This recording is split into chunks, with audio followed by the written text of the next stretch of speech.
ఒకానొక ఊరిలో ఒకే ఒక అయ్య, ఒకే ఒక అయ్యకు తోడు ఒకే ఒక అమ్మ.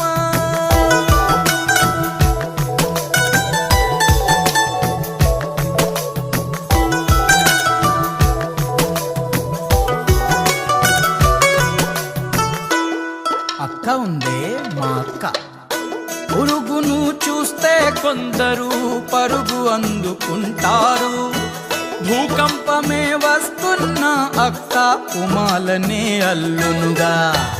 పుట్టినది ఒక బిడ్డ, పుణ్యానికి ఒక బిడ్డ. ఇరుపాపల అల్లరికి మా అక్కే జోలాలిగా. ఈ అక్క